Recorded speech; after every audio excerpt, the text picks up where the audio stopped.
Hello everyone, I'm Alex34 from Psychic Gamers, and this is Let's Play Minecraft. Now last time I ended the episode with that little sound that Skype was making, and basically what that was is we'd lost connection to each other on Skype. The reason for this is because Tom's internet dropped out, and he was hosting the call. He called us up, so it kicked out all of us. Eventually we get connected back, although I can't hear Wesley or Lewis, I can only hear Tom. So after that, we all quit out the call, and I believe it's Lewis that has the call. Might have been me, one of the two, not Tom this time because we can't trust his internet. But anyway, we start a new call, and for some reason the volume goes really low. I can't remember if it was something I did or if it just happened to be really quiet. But basically you can only hear me because I record my voice separately to the Skype call. So the next couple of episodes are pretty much inaudible. So I'm not going to cut them out completely. I'm just going to skip through bits and show you the best bits of it and sort of explain what we were up to. So as you can see here, I'm just climbing up here to this fortress. Now this is the fortress that Tom and Lewis are talking about, but me and Wes hadn't quite got to. However, we do get up here, and we go inside to have a little adventure around. Here me and Wes have split up from the other two, and Wes has just got killed by a magma cube, and he's off to find his stuff, so I'm trying to help him so he doesn't get killed by these things.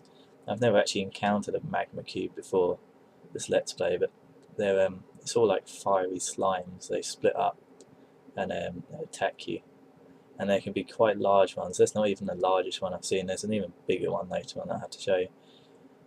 So here we are in this labyrinthine fortress, and we're trying to find some blaze rods from the blazes. That's our aim in here.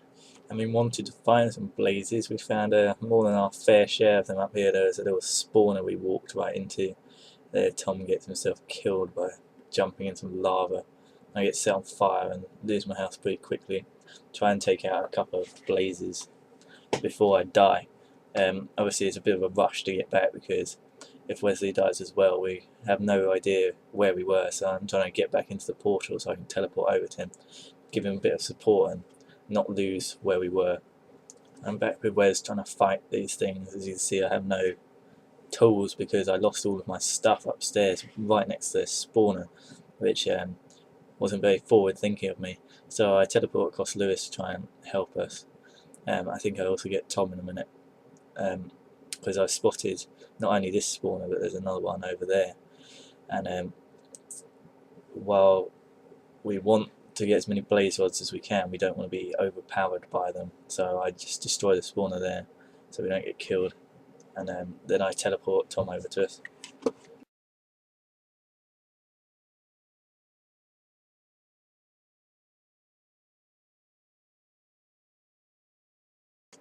Here's our run-in with some more blaze rods over here, I mean some more blazes, and yeah, we're having a bit of a battle. There's some pigmen just standing around gormlessly, and then Lewis decides it's a good idea to attack one in his typical fashion.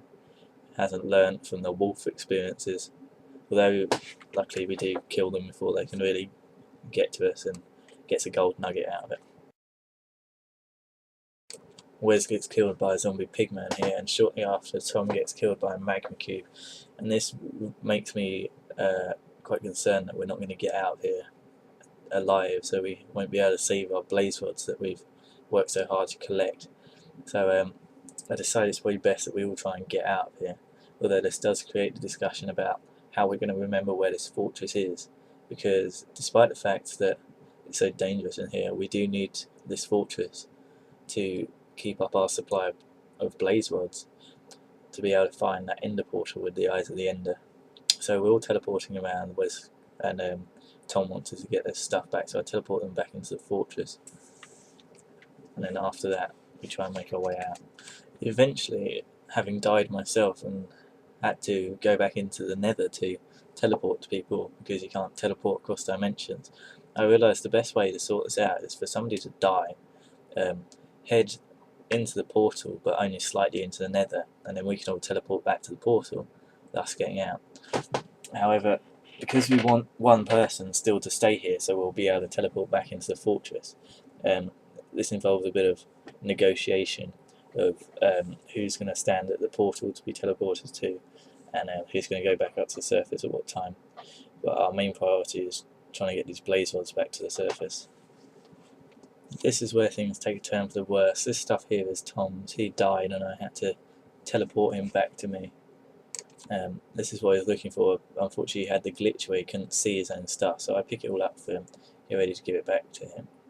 And as I'm giving it back to him, we encounter what killed him the first time.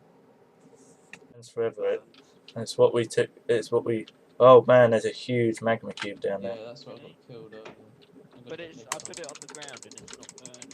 You have to set fire to it. Alright. Smaller ones. Oh man, have you got? Oh yes. As you can see, Tom just got slain by a magma cube, and unfortunately, I'm the only person left in the fortress. And there, I got blindsided by a magma cube. I'm dead. No one's left in the fortress. All our blaze rods are gone.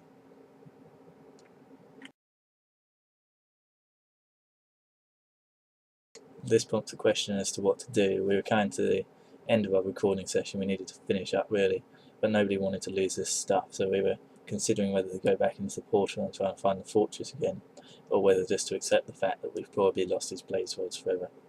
Tom really wants me to go back in and get them, or let him go back in and get them at least.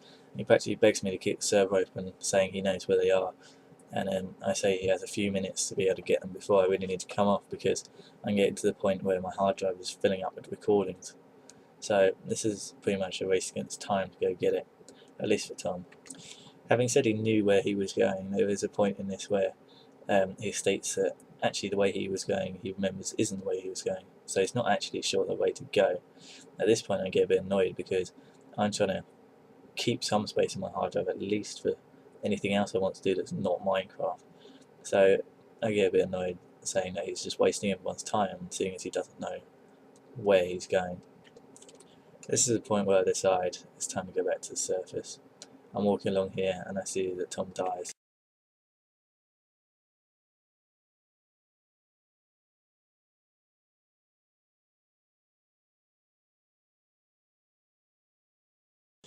Tom starts trying to persuade me to go back in there and get the blaze rods again, although this time I'm pretty convinced that we won't be able to get them, so I just say there's no point. And this is the start of a whole set of new problems.